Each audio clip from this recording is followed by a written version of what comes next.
Je voulais faire un épisode rapide pour les personnes qui doutent encore, qui ont peur de s'exprimer, qui ont peur de se lancer, qui ont peur de lancer leur projet, qui ont peur de créer une activité sur Internet de coach, de thérapeute, de guide, de mentor, de formateur, qui ont peur de créer une chaîne YouTube, qui ont peur de créer des choses en fait, et de s'exprimer. Et si tu savais à quel point m'exprimer peut être compliqué. Pourtant, si tu me suis, tu sais à quel point je crée pas mal de contenu. Alors il y a des gens qui en créent plus que moi, mais je crée quand même pas mal de contenu, notamment à l'écrit, sur les réseaux, dans ma newsletter, via le podcast, dans mes stories, etc. Sur mon canal Telegram. Il y a plein de lieux où je poste, où je crée du contenu. Mais, tu me crois ou non, mais c'est compliqué d'appuyer sur envoyer. Et moi, je me livre ici à toi pour que tu comprennes, en fait, pour que ça fasse comme un effet miroir et que tu comprennes que t'es pas seul à avoir peur de faire des choses, à avoir peur de publier des choses, d'exprimer des choses. Mais tant que tu ne le feras pas, tu ne pourras pas prendre conscience à quel point ce que tu as à dire est important, à quel point ce que tu as à dire est nécessaire en fait. Parce que si tu as peur de t'exprimer, c'est que cette peur finalement, il faut aller voir ce qu'elle signifie.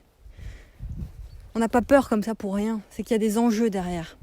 Et ces enjeux sont tellement importants que ça crée de la peur. Et l'idée c'est d'aller vers cette peur-là. D'aller la surmonter et d'oser s'exprimer. D'oser aller au-delà de cette peur-là.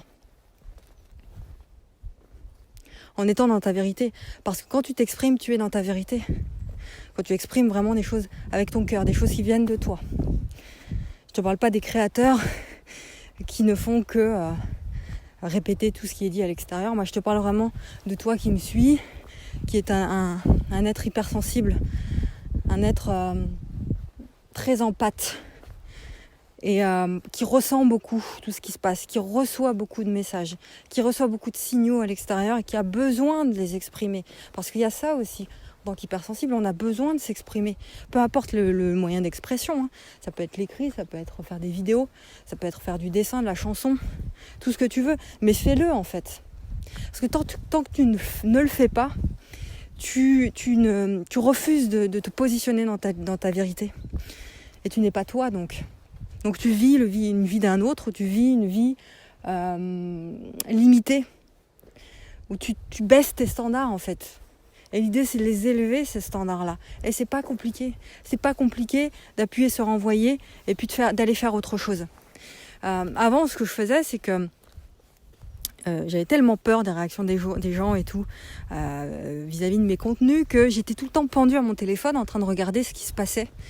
Si y avait des gens qui allaient commenter, s'il y avait des gens qui allaient liker ou partager, etc. Et j'étais tout le temps en train de regarder, etc.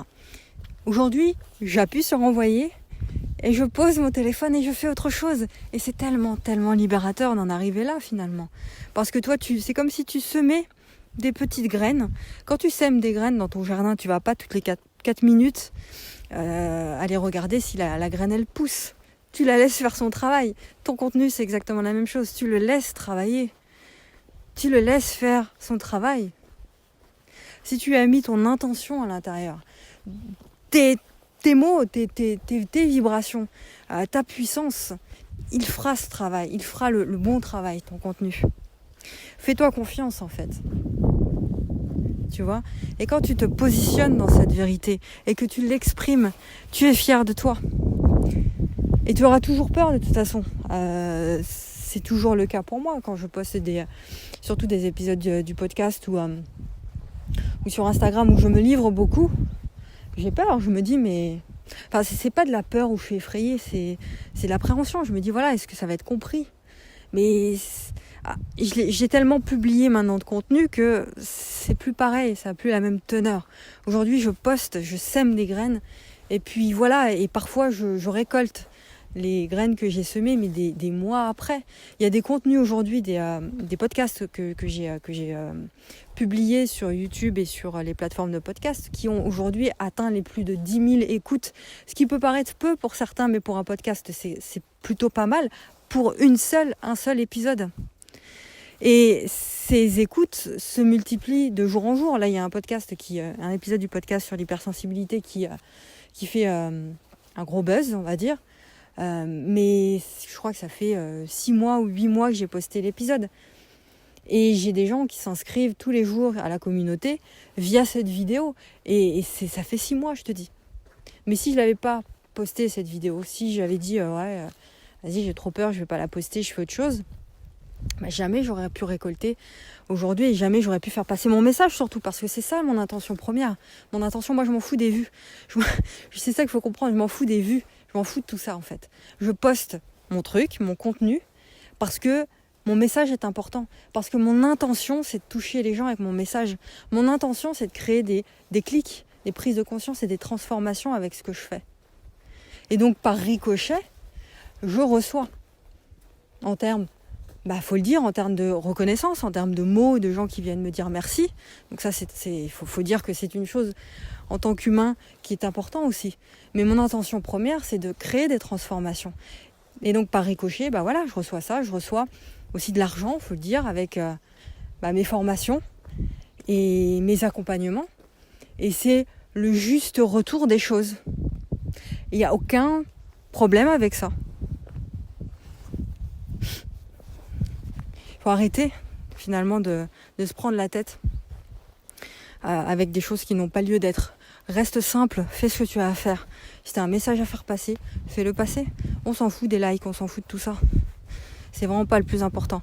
La majorité des gens qui me suivent ne likent pas, me suivent de façon fidèle, ne commentent pas mes publications, ne commentent pas mes vidéos, ne likent pas mes publications et ne commentent pas mes publications. La majorité des gens qui likent et qui commentent ne sont pas fidèles, on va dire, ou ne sont pas des fidèles clients. Mes clients fidèles qui achètent l'ensemble de mes formations et qui me suivent vraiment au quotidien, c'est pas des gens qui likent ou qui commentent. Ils n'ont pas besoin de ça, on n'a pas besoin de ça en fait. Donc je te le dis, on n'a pas besoin de ça. C'est au ressenti. On est connecté via autre chose que ce genre de choses-là. C'est tellement plus profond, tellement plus haut, tellement plus vibrant finalement qu'un like sur une publication. Tu comprends ? Donc arrête cette comparaison-là avec les autres. Arrête ce genre de choses-là et fais ce que tu as à faire finalement.